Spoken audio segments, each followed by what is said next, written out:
A continuación, Petróleo y Desarrollo.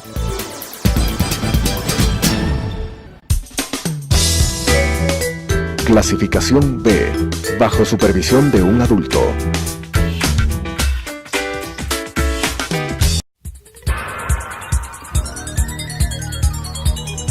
Las opiniones vertidas en este espacio por la producción y dirección del programa son de exclusiva responsabilidad de sus autores y de quienes intervienen en ellos.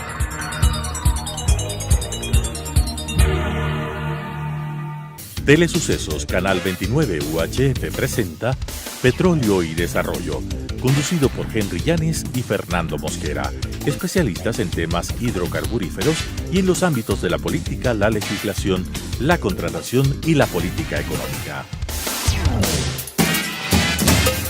Petróleo y Desarrollo.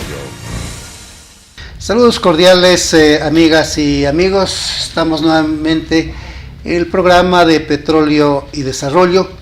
Y en esta vez hemos invitado al ingeniero Fernando Reyes, quien es vicepresidente del Colegio de Ingenieros Geólogos, Minas y Petróleos y Ambiental de Pichincha. Bienvenido, estimado Fernando. Gracias por estar en este nuevo programa. Muchas gracias una vez más para que el colegio a través de mi persona podamos continuar en este tema tan importante del petróleo. Correcto. Vamos a hablar la materia energética o el cambio de la matriz energética, y dentro de ello el tema para este programa es la industrialización del petróleo o en términos más amplios de los hidrocarburos, en donde está el petróleo y también el gas asociado. Son dos temas muy importantes que lo vamos a decir en este programa, pero antes de ya incorporarnos en el tema, de abordar el tema, voy a mencionar dos casos importantes para la audiencia. El uno tiene que ver con la comunicación que la señora presidenta de la Asamblea Nacional ha enviado al señor presidente de la República dentro de este proyecto calificado por el señor presidente de la República como proyecto del fomento productivo, atracción de inversiones, generación de empleo, estabilidad y equilibrio fiscal. Un simple comentario, un pequeño comentario respecto de este proyecto de ley. A nosotros nos preocupa el tema de la exoneración de intereses, multas y recargos en lo que tiene que ver con las aportaciones al IES de parte del sector empleador. En el tema empleador interviene el sector público y el sector privado. Sucede que con esta ley prácticamente va a exonerar a los dos sectores, tanto al empleador privado como el público, pero quiero decir que en honor a la verdad, el mayor deudor es el empleador público, es decir, es el Estado. Entonces el Estado hace una ley para exonerarse a sí mismo de sus obligaciones. Este es un punto que quiero dejarlo planteado a la audiencia, ¿no? En el caso de otro criterio, es de que el gobierno de Correa impulsó la reforma varias veces de la ley de la seguridad social, y dentro de esa reforma y de su arremetida contra el sector privado, las empresas, ¿no?, y también con el objetivo de captar votos, él hizo una reforma para que en el caso del empleador de no pagar puntualmente sus aportaciones al Instituto Ecuatoriano de Seguridad Social, la reforma dice que podría ir a cárcel, podría ser encarcelado, podría ser sometido a un pago de penas de reclusión por no cumplir con las obligaciones en el caso de las aportaciones al IES como obligación patronal. Pero aquí me generan algunas inquietudes, o por lo menos dos inquietudes. ¿Por qué en el caso del sector público, cuando entra en mora, cuando no paga puntualmente las aportaciones al IES, por qué los representantes legales de la administración pública no son encarcelados? Porque la ley no dice solo para el empleador privado. La ley dice es de carácter general, es decir, para los empleadores tanto públicos como del sector privado. ¿Por qué no han sido encarcelados?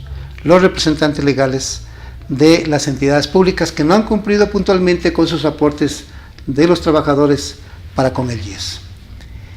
¿Y por qué no se autoencarceló el expresidente de la República, Rafael Correa Delgado? Si él dijo que era el jefe de Estado, jefe de todas las funciones, ¿no? Y él dijo reiteradamente, ¿no? Entonces yo soy el jefe de Estado y por lo tanto soy jefe de la función legislativa. Soy el jefe de Estado, por lo tanto soy el jefe de la función judicial.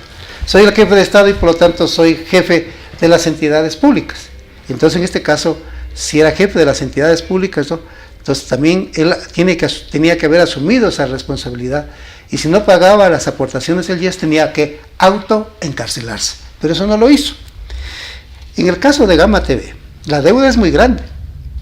La deuda es muy grande, se habla de miles de dólares, de decenas de miles de dólares por mora patronal. ¿Y quién manejó el Gama TV? El señor Fernando Alvarado. Y al señor Fernando Alvarado no lo metieron preso por incumplimiento en las aportaciones de los trabajadores al IES. Entonces, son aspectos de esta dualidad, ya, de cómo se maneja el poder. Eso me llama la atención en esto, ¿no? Pero hay una disposición constitucional de que dice que el Estado no debe intervenir, o las entidades del Estado no deben intervenir en el manejo de fondos y reservas, ni menoscabar su patrimonio. Al pasar esta reforma, como la están planteando en este proyecto de ley que está en manos del Ejecutivo, significa que están justamente haciendo eso. El Ejecutivo y la Asamblea Nacional, a través de este proyecto de ley, es una comunicación dirigida a la economista Elizabeth Cabezas, significa que el Estado está inmiscuyéndose justamente en lo que le prohíbe la Constitución de la República. Y al exonerar de los intereses, multas y recargos, justamente está afectando el patrimonio del IES. Entonces, nosotros, si esto entra a publicarse por el registro oficial, ¿ya? Así, de esta manera, nosotros plantearemos la demanda de la inconstitucionalidad de esa reforma, porque contradice la disposición del artículo 372 de la Constitución de la República. Así que vamos a esperar. Si el señor presidente de la República quiere que nosotros no demandemos la inconstitucionalidad, todavía está tiempo para que haga esa corrección en un veto parcial. Vamos a ver si lo logra, si lo hace o no. Si no lo hace, nosotros plantearemos la demanda de inconstitucionalidad. Y un segundo caso es lo que tiene que ver con el incumplimiento de funciones del superintendente de bancos. El día de hoy hemos dejado una comunicación, aquí está, a la señora asambleísta María José Carrión Ceballos, presidenta de la Comisión de Fiscalización y Control Político de la Asamblea Nacional, y le estamos solicitando de que nos reciba en el pleno de la comisión, para entregarle una amplia documentación referente al incumplimiento de funciones del superintendente de bancos, y que eso ha causado, por esa falta de seguimiento del organismo del control, ha causado enormes perjuicios económicos al Instituto Ecuatoriano de Seguridad Social, le hace a los afiliados al IES. Entonces, como estamos haciendo un seguimiento a la materia del IES, me he tomado estos minutos dentro del programa de Petróleo y Desarrollo para mantenerle informado a nuestra audiencia de lo que se está haciendo con el Instituto Ecuatoriano de Seguridad Social. Lo dejo ahí, y otros aspectos los abordaremos en el otro programa. Muy bien, entrando en la materia, estimado Fernando, tenemos láminas, creo. Sí, tenemos láminas, por supuesto, sí. Y creo que tú nos indicarás respecto, creo que hay 2 láminas pendientes del programa anterior, o hay una nomás.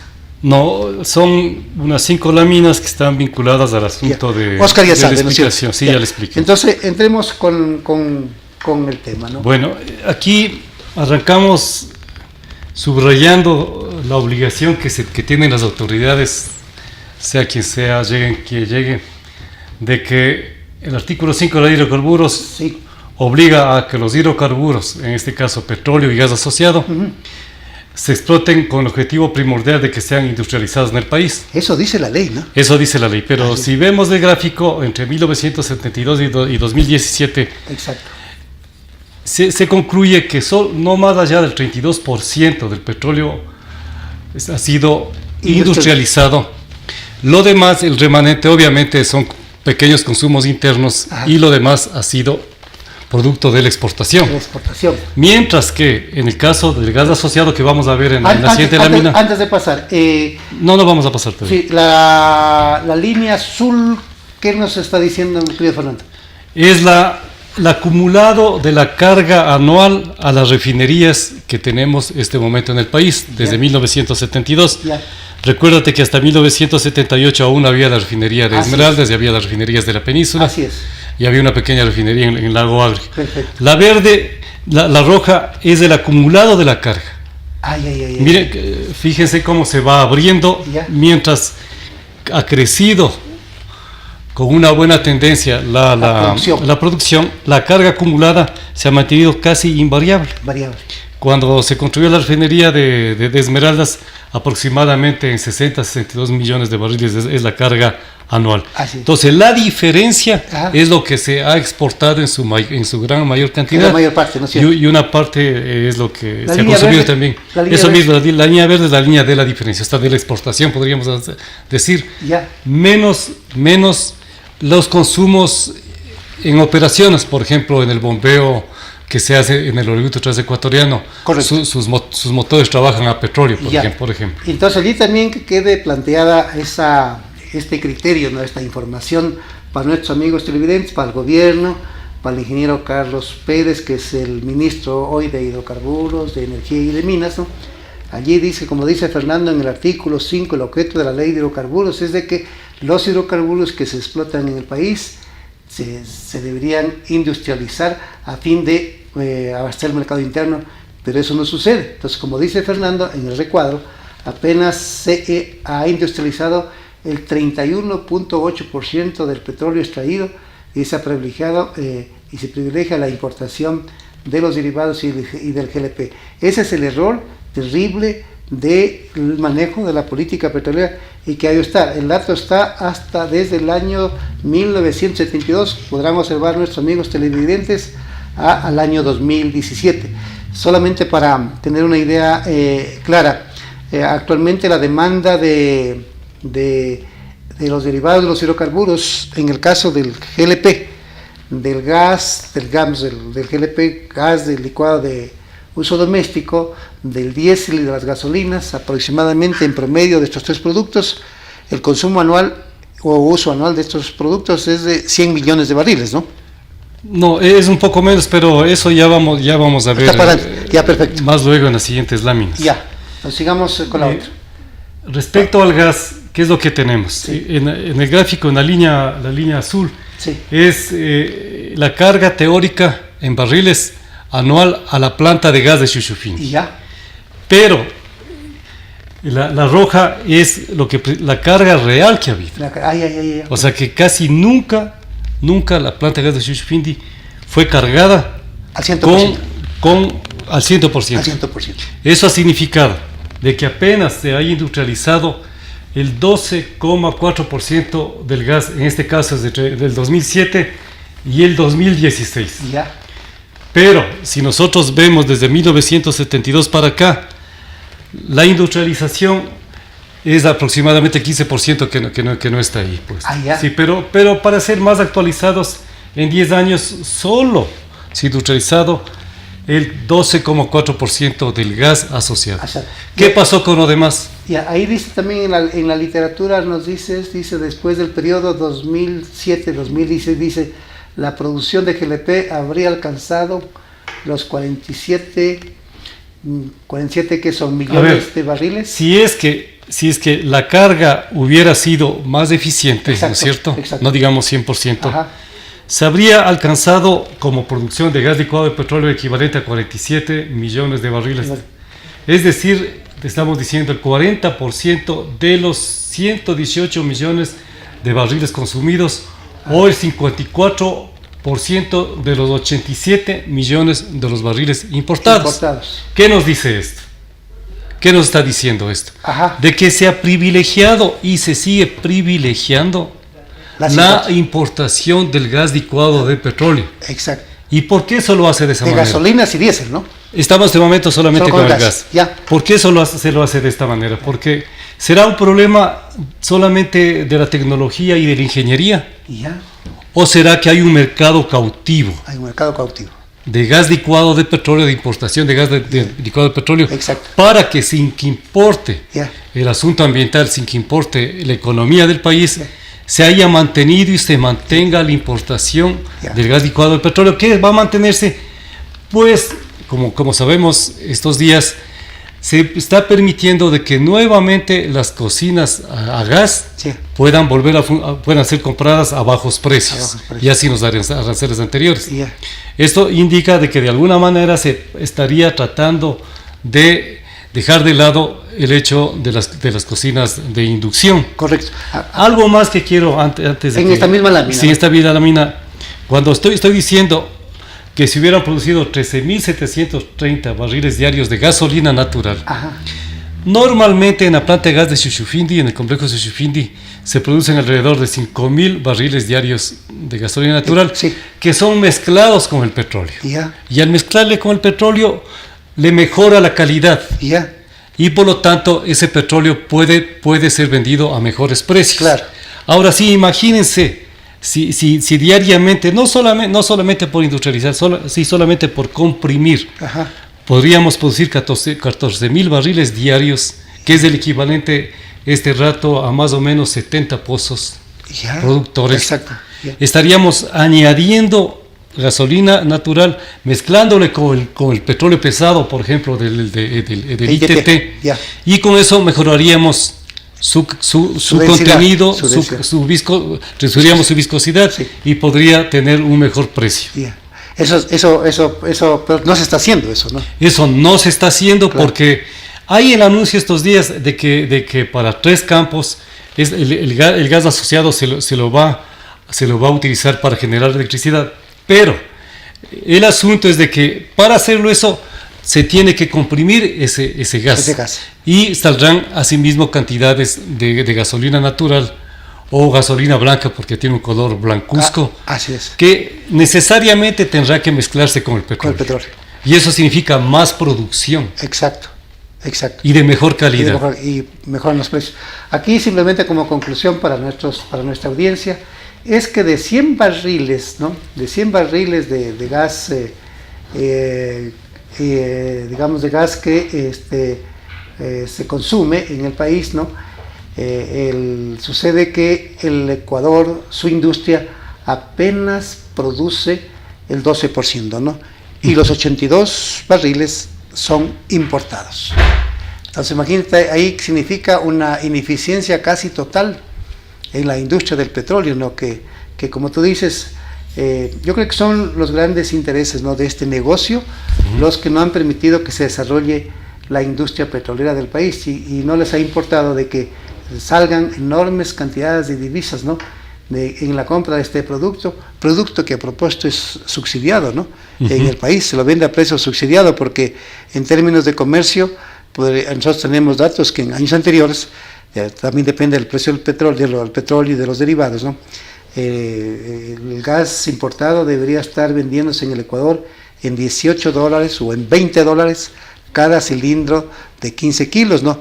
Y se lo vende, y se lo ha vendido por varios años en $1.60. Aquí la reflexión es, ¿cómo puede llamarse subsidio a una ineficiencia gubernamental y de gestión? Total, claro. Teniendo un recurso que llega a superficie conjuntamente con el petróleo, sin que le cueste un solo dólar extraerlo.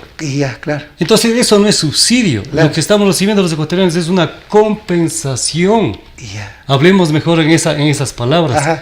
Porque con esto estamos de alguna manera paliando la ineficiencia gubernamental de casi todo, mejor dicho, de todos los gobiernos, incluido el actual. Entonces no es posible que el sector privado, las cámaras y varios analistas sigan hablando de subsidio. No hay subsidio ni de la gasolina, ni de las naftas, ni del gas licuado de petróleo. Lo que hay es una justa compensación.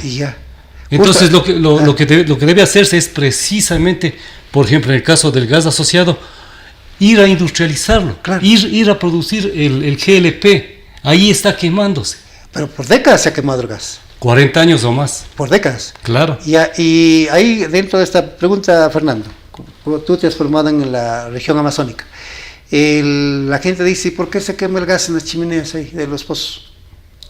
Porque simplemente no se le ha dado varios usos. Sí. O los usos que se le ha dado han sido mínimos.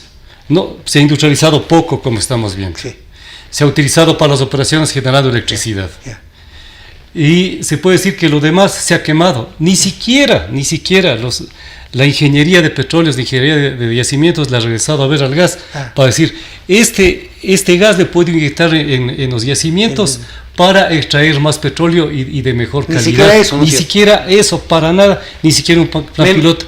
Menos para generar energía. Sí, cuando tanto Texaco en su momento, Petroproducción después, utilizaban la técnica de gas lift, que significaba separar el gas del petróleo, separar el gas del agua e inyectarle en los pozos, para que mediante válvulas en los pozos vaya introduciéndose el gas y se vaya introduciendo en la columna de líquido y con eso lograr más producción de petróleo. Impulsar el producto. Inclusive hasta ese proyecto se lo ha dejado de lado.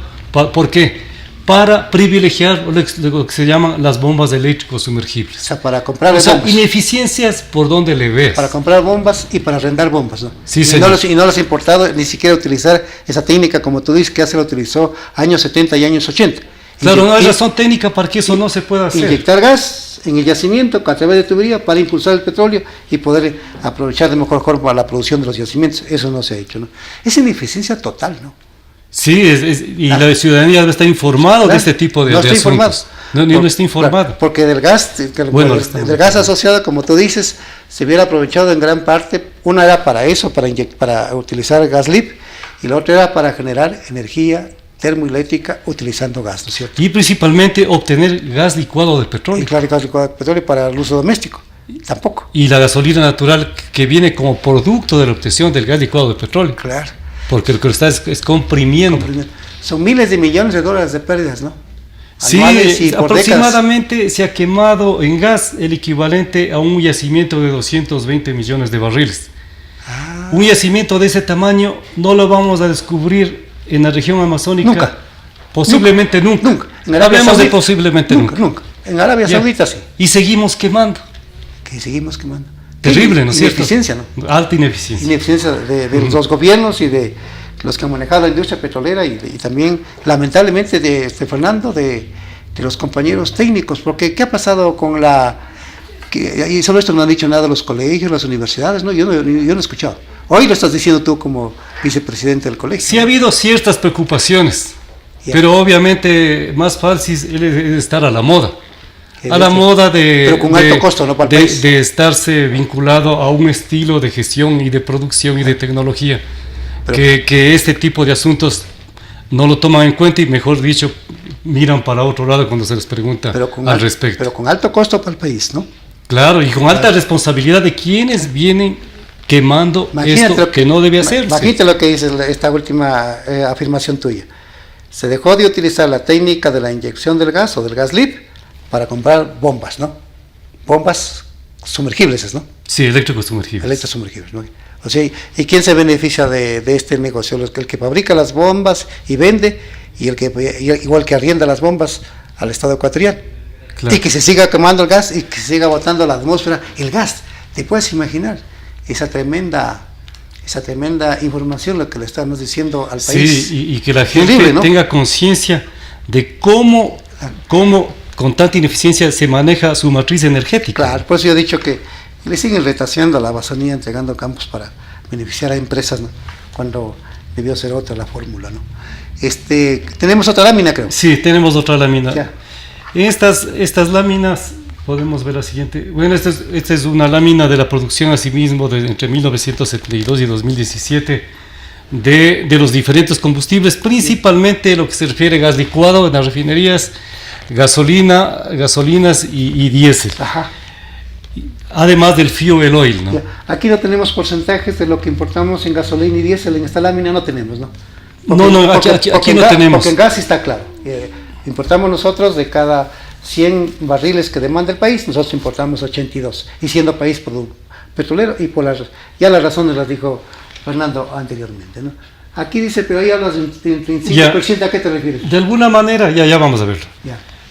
En esto de la producción de los combustibles incluye lo que, redundando un poco, lo que se obtiene en las refinerías más lo que se importa. Ya. Por ejemplo, la gasolina super. Sí.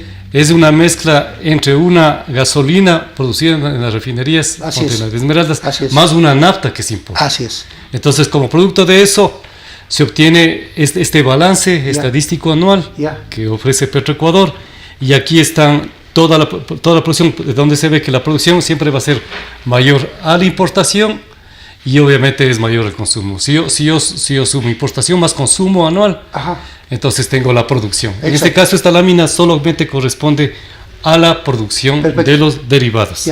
Asimismo, en esta lámina vamos a ver los volúmenes crecientes de importación, entre los que se destacan el gas licuado, las naftas y el diésel. Y últimamente el cúter stock, que viene a ser un derivado de los hidrocarburos que las refinerías en donde se los compra son dejados de lado para mezclarle con el residuo en las refinerías. Correcto. Y ahí nos vamos a quedar y en el próximo programa vamos a volver con esta lámina, Fernando. La dejemos ahí porque estamos prácticamente con el tiempo concluido, pero en esta lámina hay que volverla a retomar porque hay un pico bien alto, ¿no? Y ese pico bien alto es lo que tú nos dirás. Corresponde al tiempo que estuvo parada la refinería de Esmeraldas. Exacto, sí. Está bien, nuestro interés es precisamente explicarle con todos los argumentos, elementos de juicio a la ciudadanía, para que vaya tomando conocimiento y conciencia de la situación. Y ese pico alto que parecía la punta del Cotopaxi es la importación, ¿no? El total de la importación, el acumulado de la importación. Ya vamos a volver a esa lámina en el próximo programa. Para que no se olviden, les podemos decir que como importación entre 1972 y 2017 es del 34% de todo lo que se ha producido. Imagínense los millones de dólares que han salido por eso.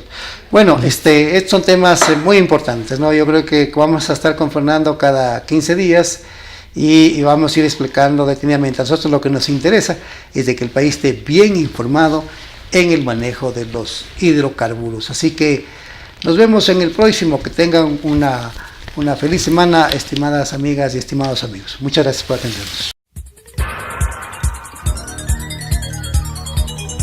Las opiniones vertidas en este espacio por la producción y dirección del programa son de exclusiva responsabilidad de sus autores y de quienes intervienen en ellos.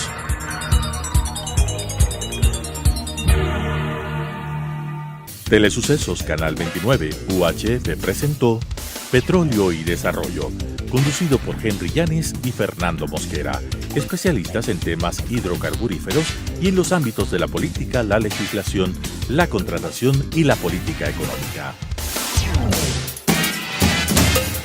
Petróleo y Desarrollo.